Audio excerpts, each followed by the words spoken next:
Amigos, amigas, nuevamente con ustedes en tu programa semanal Espíritu y Materia de Canal 37 Extra Plus. Estamos cada semana en su hogar, los días lunes, miércoles y sábado a las 8:30 de la noche y el día domingo a las 12.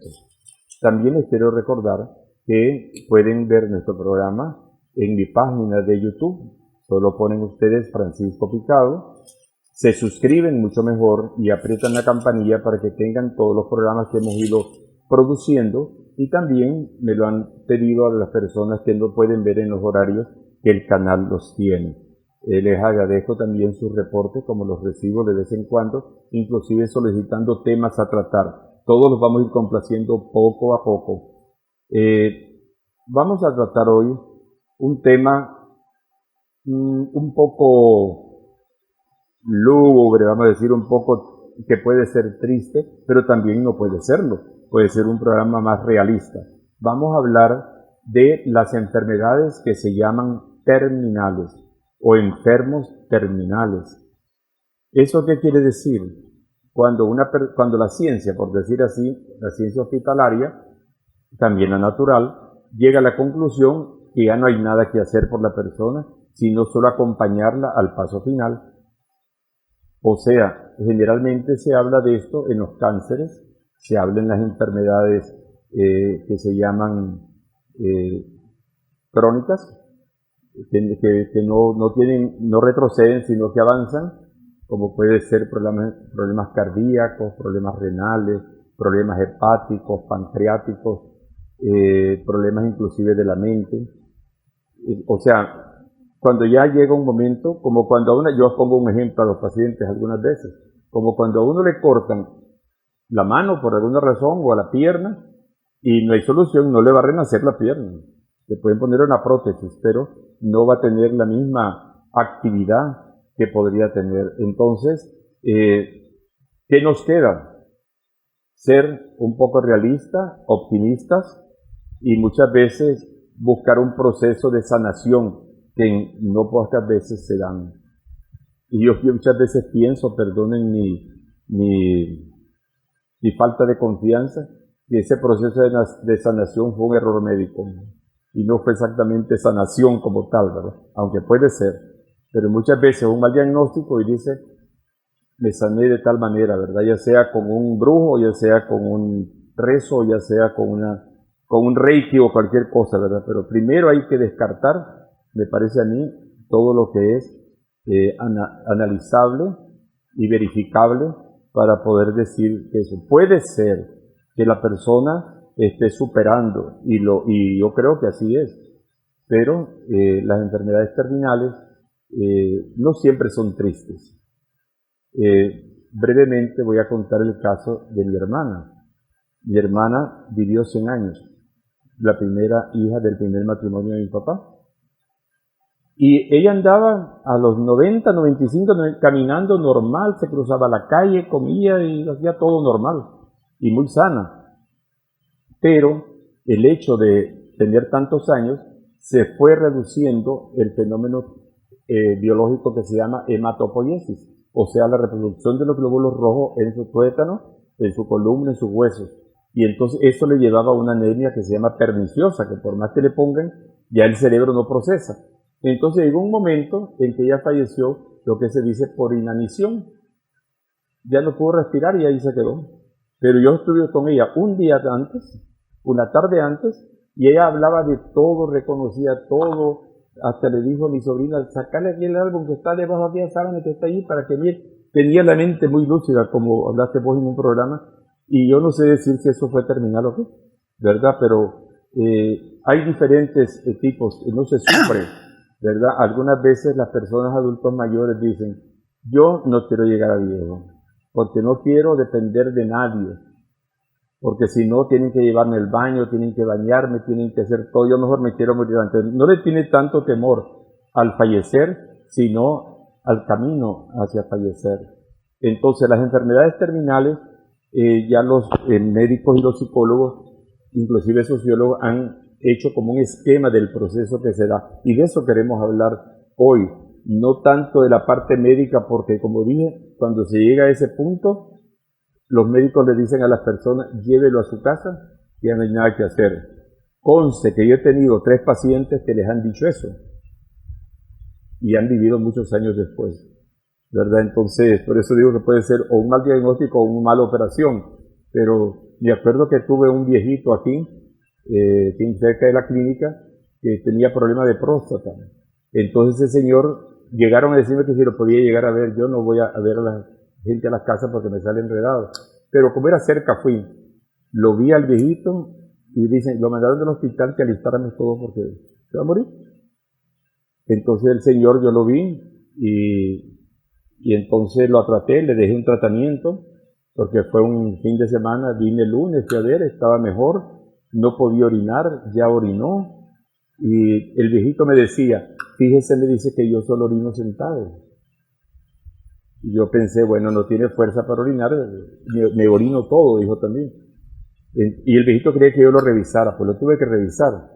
Y cuando lo revisé, en el pene, en lo que es la uretra, le habían hecho una perforación con las ondas y por ahí se le salía el orín, y por eso bien decía él que no orinaba por la punta.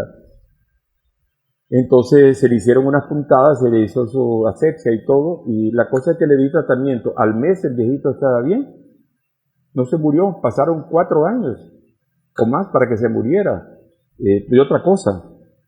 Y fíjense que se murió, Luis, porque pensaban que se iba a morir.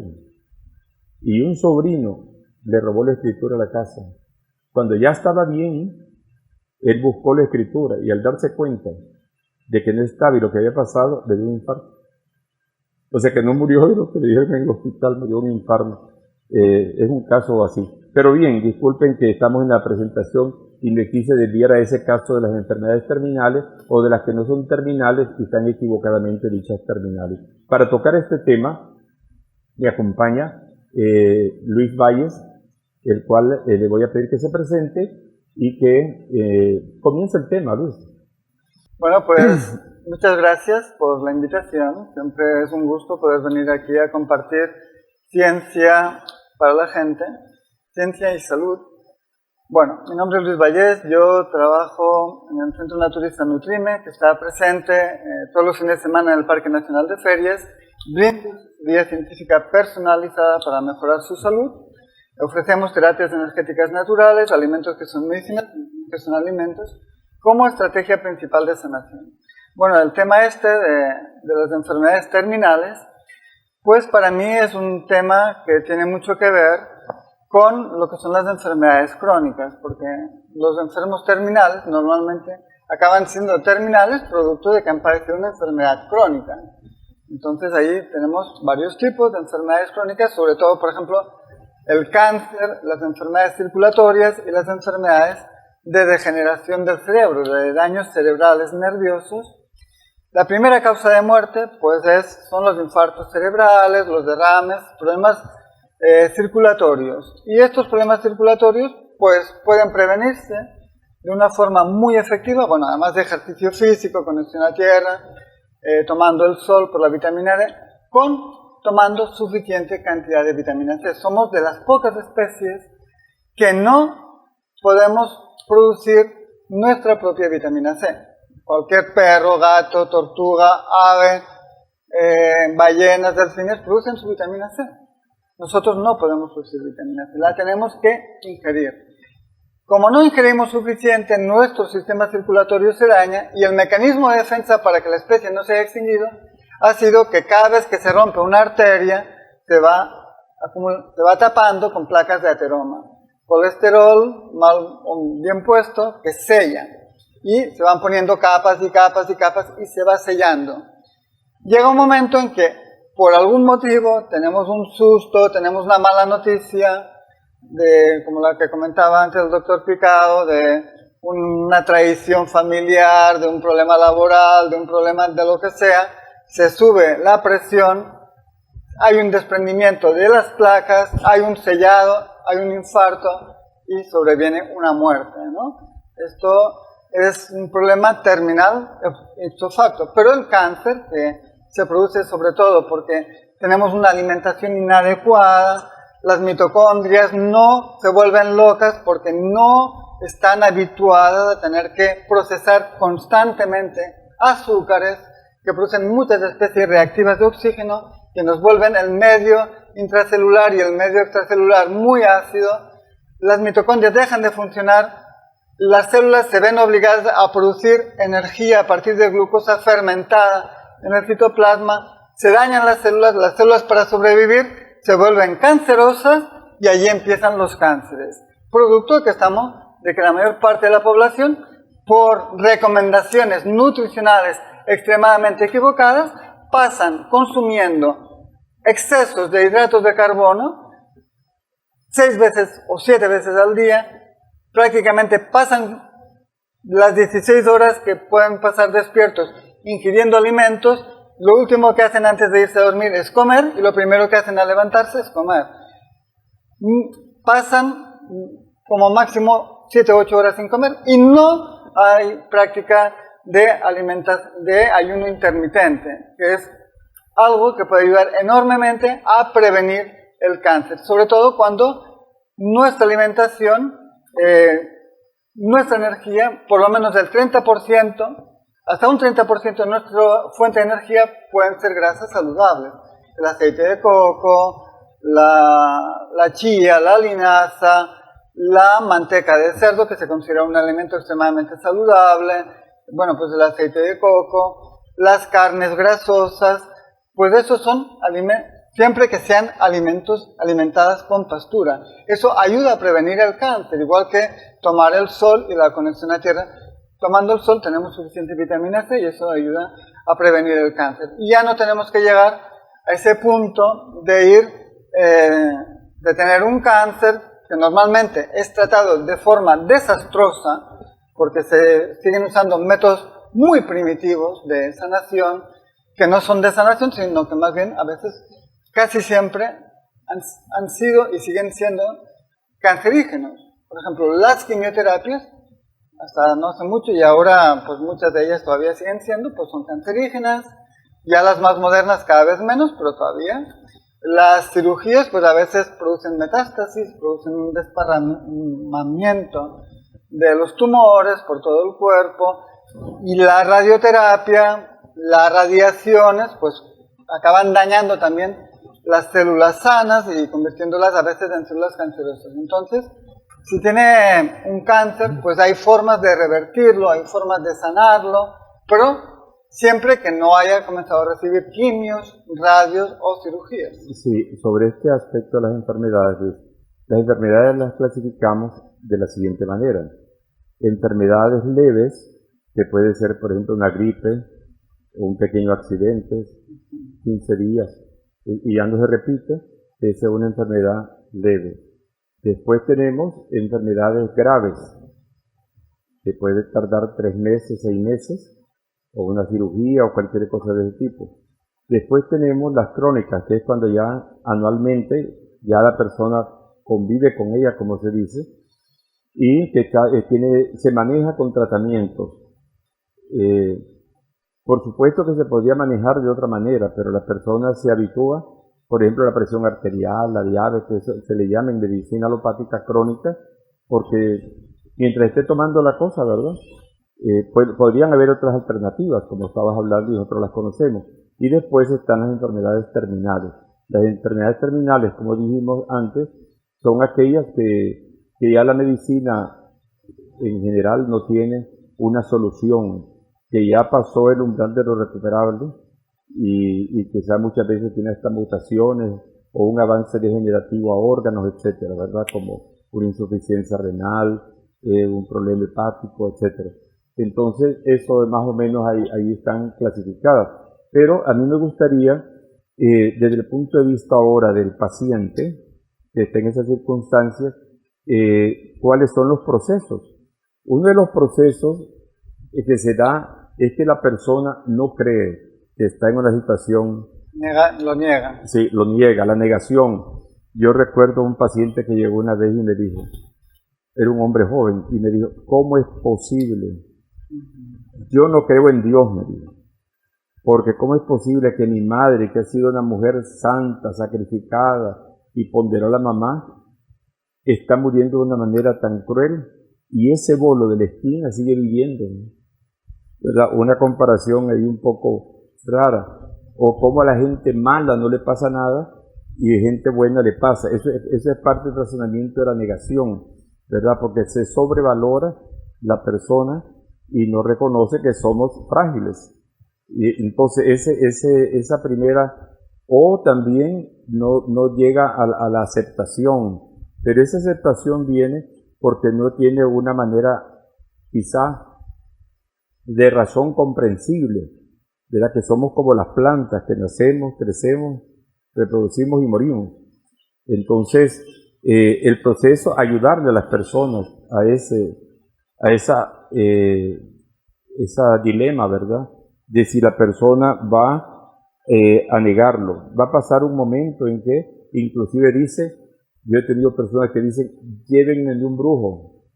Pero hay una cosa muy interesante en relación a esto, que la medicina alopática, industrial, la medicina del petróleo, ¿no?, que podemos llamarla, no sea capaz de curar una supuesta enfermedad terminal o una enfermedad supuestamente crónica, porque no tienen cómo, porque con petróleo no hay forma de curar una enfermedad crónica.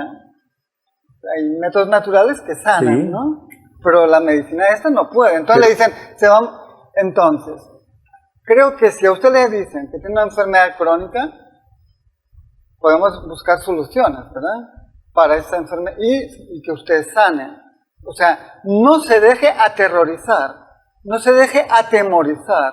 El miedo, ya lo vivimos pero hay hace unos años. Hay dos aspectos, Luis, que debemos tomar en cuenta en eso que estás diciendo. Uno es que la persona no se dé por derrotada y que reconozca que va a hacer todo el esfuerzo por salir adelante, porque muchas veces no quieren hacer esfuerzo. Y el otro detalle fuerte es la familia. La familia que tiene una disyuntiva. Va al hospital y que se muera o trata de otra manera.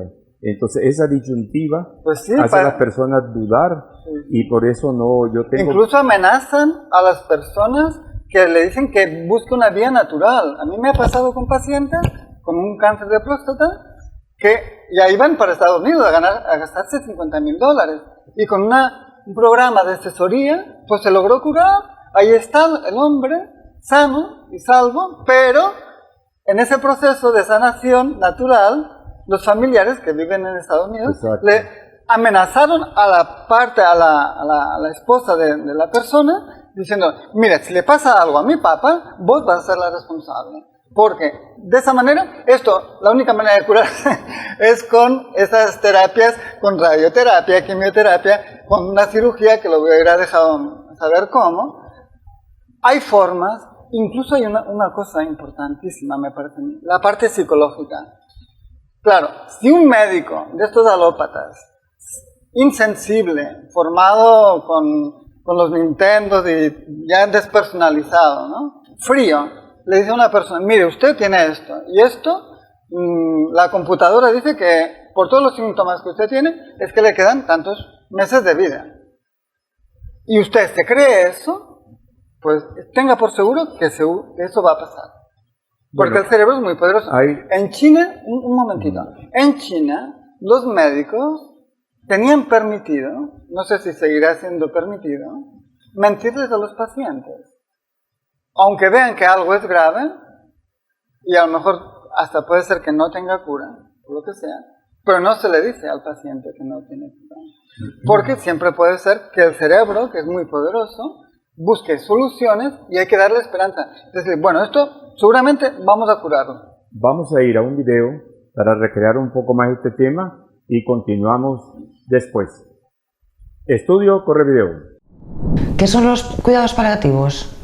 Los cuidados paliativos es un tipo de medicina que no está muy extendido en España, que es todo el tipo de atención médica y sociosanitaria que reclaman los pacientes que ya no se van a curar de una enfermedad y que por lo tanto necesitan otro tipo de cuidados. Son los que realmente necesitan cuidados, los que se pueden curar necesitan tratamiento, los que ya no tienen tratamiento necesitan cuidados. Entonces, estos cuidados, ¿quién los ¿Proporciona? Normalmente en España lo proporcionan los médicos de cabecera, algo los oncólogos y ya está habiendo unidades de cuidados paliativos.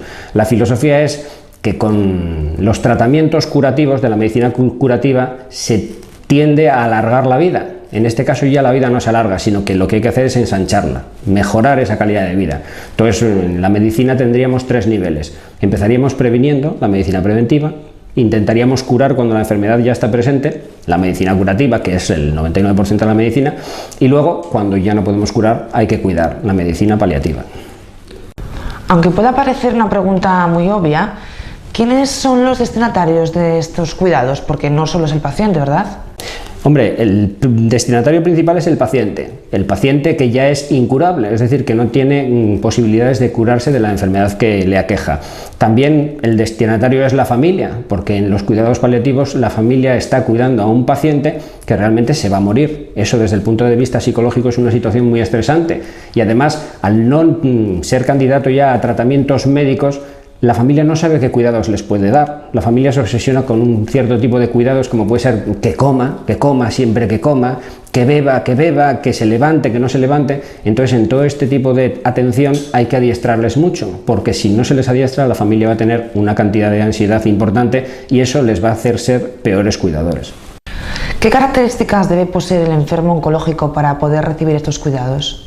Hombre, el enfermo oncológico lo primero que tiene que ser para ser candidato a los cuidados paliativos es tener la característica de incurabilidad, es decir, que su enfermedad ya no es tributaria de tratamientos que intenten curarle, lo que decíamos antes de que ya no le vamos a alargar la vida. Entonces va a ser un enfermo que por esa misma característica de que no se va a curar va a tener un grado de ansiedad importante y va a empezar a tener fallos en cascada de sus órganos y de sus funciones corporales. Todos estos fallos le van a condicionar la aparición de muchos síntomas. Entonces, la parte principal de los cuidados paliativos va a ser el control de esos síntomas. El principal, el dolor, luego la alimentación, pues el tipo de úlceras que le salen al paciente que está encamado, si deambula o no deambula, si se queda muy caquético, que es perder absolutamente toda la masa muscular, todo ese tipo de síntomas.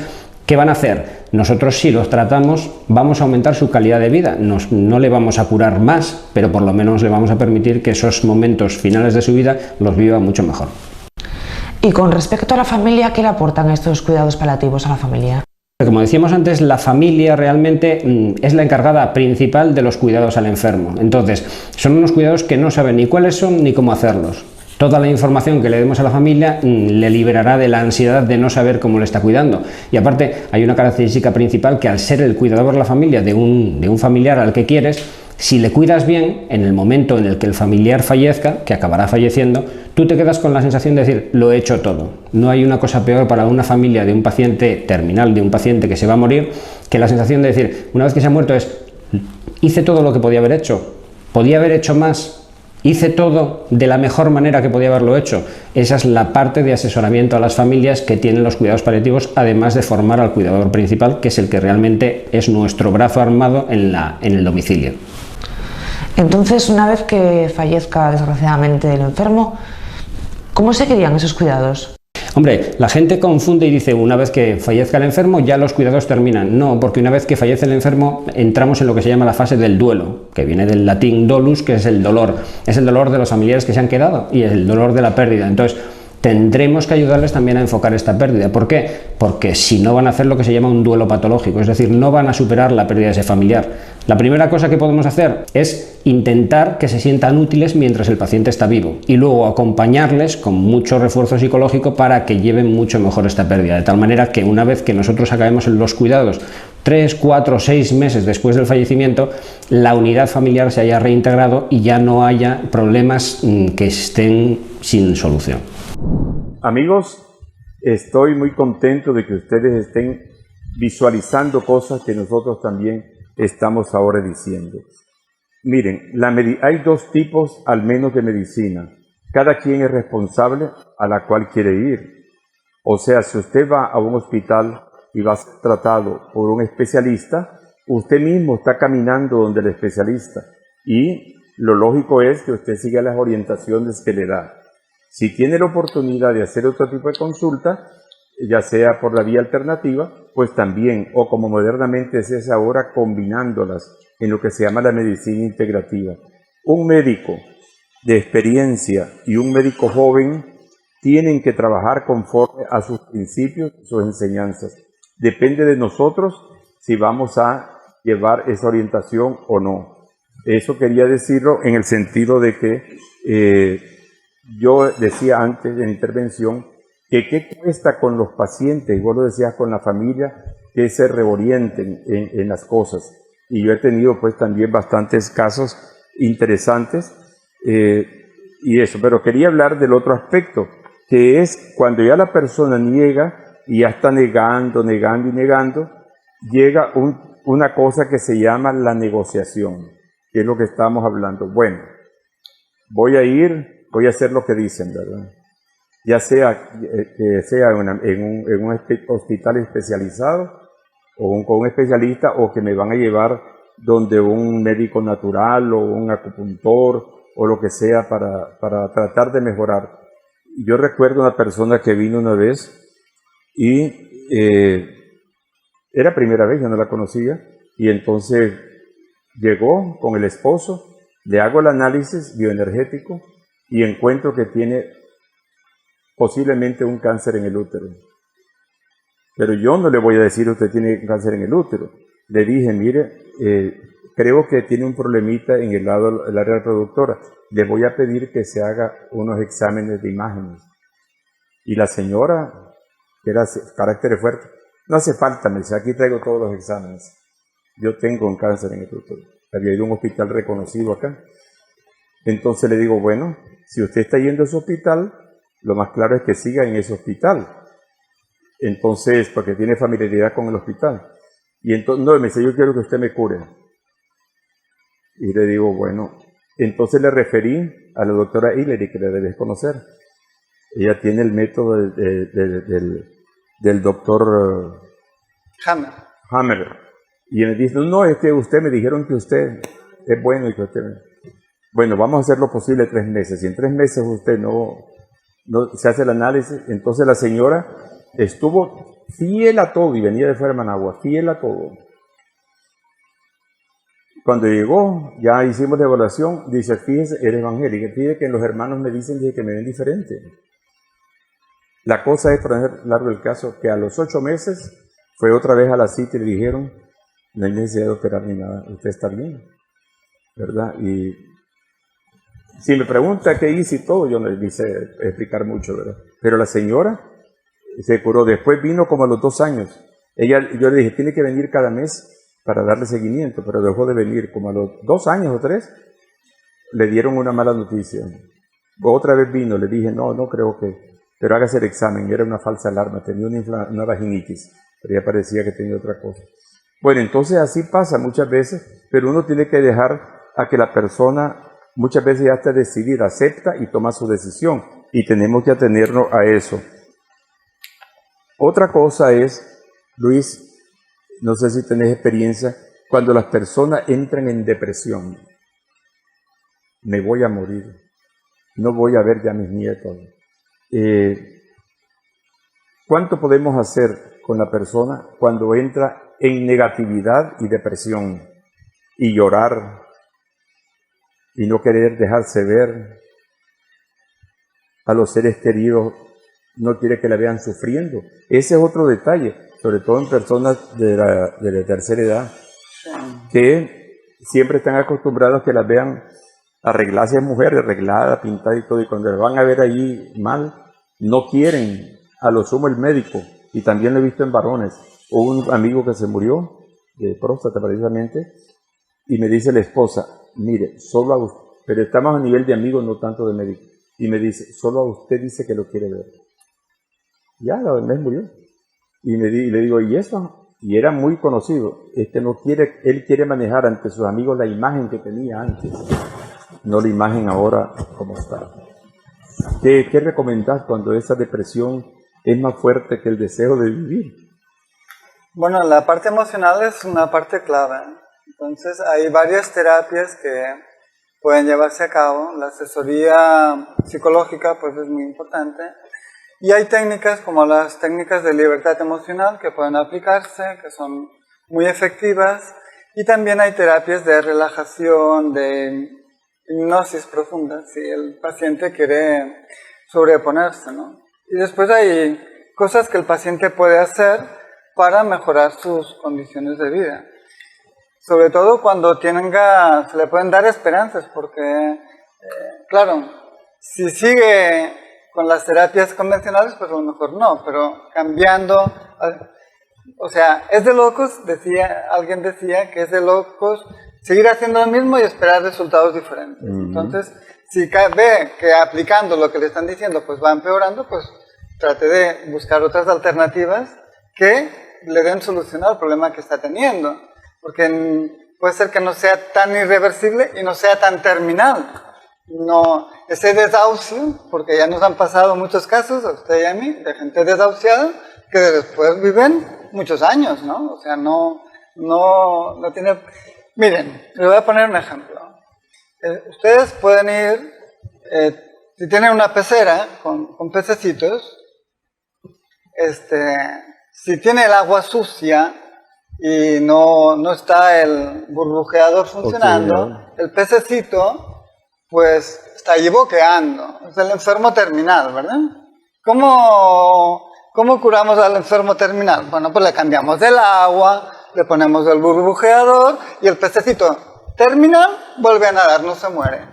Ahora, le dejamos el agua sucia, le echamos veneno para que los pececitos que están boqueando se mueran, sacamos los pececitos muertos con una cirugía o quemamos a los pececitos que se están muriendo, el pececito que está medio sano, pues al final también se va a morir. Entonces, esa es la enfermedad crónica y terminal. Entonces, con esos métodos no hay solución. Cámbiale el agua, cámbiale la nutrición a la pecera, póngale el filtro, póngale el burbujeador y los pececitos se van a curar. Bueno, nada de enfermedad terminal. Generalmente, ya cerrando un poco el programa, hay algunos elementos emocionales, como dijiste. Bueno, las personas terminales quieren perdonar a las personas o no quieren perdonar, y entonces eso la hace no estar positivos. Entonces, bueno, traer la película de la vida y recrearla, las cosas que ha hecho, los hijos que ha tenido, y sobre todo aprovechar ese momento, el día antes casi siempre de la muerte, hay como una reclarificación, como una energización. Ese momento es ideal para la despedida, para los abrazos, para explicar. La otra cosa que hay que tomar en cuenta, no en ese último día, dijéramos, o penúltimo, es que hay que reforzar la hidratación, hay que reforzar la alimentación, porque muchas veces las personas, como un acto de negación, no quieren comer. Pero cuando definitivamente ya no quieren comer, hay que dejar, como cuando un niño está enfermo y dice no quiero comer, ¿verdad? Pero mientras es posible, por ejemplo, para esta cosa de agarrar ánimo, hay vitaminas, hay minerales, hay alimentos que le gustan, si es que puede comerlos. Entonces, la animación es importante, ver fotos de que ha tenido y acompañarlo. Estar en casa, si puede estar en casa mejor. Otra cosa que se hace problema en estos enfermos terminales son los familiares. Cuando me llegan personas que están en esas circunstancias, tienen una hija, por ejemplo, y los hermanos le pagan a la hija para que cuide a la mamá. 24 horas. Esa persona va a terminar tan enferma. Y a veces los maltratan. Sí. Porque no saben, no están capacitados para tratar a les gente tienen enferma. Que estar dando vueltas, tienen que llevarlos al baño, una serie de fuerzas. Bañarlos. De fuerzas que tienen que hacer y no duermen pendientes de que si esta noche se va o no se va. Entonces, ciertamente que es una cosa. Finalmente, Luis, aunque este era el tema, pero ahorita se me ocurre, ¿qué pensamos de la eutanasia? Bueno, libremente. Habría que ver hasta qué punto es voluntaria o no es voluntaria, porque realmente creo que la muerte natural es lo mejor, ¿verdad? Natural, muerte estando sano, porque eso es como un suicidio, ¿no? Entonces, bueno, no sé hasta qué punto. La verdad es que no me lo he planteado muy seriamente, ¿no? Yo me recuerdo Juan Pablo II, que murió de Parkinson, y claro, toda la ciencia médica suponemos que estaba allí, ¿no? Y él salió al balcón que quería despedirse y quería decir algo y no podía. Y dicen los historiadores que cuando él vio que no pudo ni balbucear nada, solo se asomó, lo retiraron, entonces dijo a los enfermeros, quítenme todo, que quiero ya ir a mi Señor. Y le quitaron todo lo que tenía de eso y a la hora ya estaba listo, ¿verdad? Sí. No, lo que no me parece bien es que gente que quiere morir de verdad, que la mantengan así artificialmente. Como un vegetal. Porque no está viviendo, una agonía es terrible. Bueno, como vegetal no, pues porque el cerebro siempre está activo, ¿no? Siempre la audición es el último sentido que se pierde, siempre nos están escuchando y aprovechen para hablarle, aunque lo vean inconsciente, que no dice nada, él sí está escuchando, o ella. Entonces háblenle de forma cariñosa, eso le va a facilitar mucho la muerte, ¿no? Y si realmente hay voluntad de que quiere morirse y que ya se quiere ir, antiguamente las personas morían sanas y creo que tenemos que recuperar este derecho a vivir y a morir sanos, o morir con plena lucidez. Que decían, bueno, hoy ya me voy a morir, denme mi mejor ropa, se vestían, caminaban por todo el patio, hacían la fiesta de despedida, se acostaba en la hamaca y ya no se levantaba, moría sí. Totalmente sano. Te quiero contar lo siguiente, mi suegra murió de 100 años también, y ella desde 20 años atrás tenía ya lista su ropa y su ataúd y su cosa, ¿verdad? Porque ella estaba... Y yo en lo personal, yo no creo tenerle miedo a la muerte. Y más bien me alegraría que estoy llegando al final porque me voy a encontrar con un montón de gente que tanto he querido. Porque si hago colección de la gente que más he querido, casi todos ya están muertos. Y como yo creo en la trascendencia, entonces para mí va a ser muy gozoso encontrarme. Y digo que creo porque yo vi a mi madre en visión, no sé cómo decirlo, cuando ella murió, ¿verdad? Como resucitada y todo, tuve esa visión.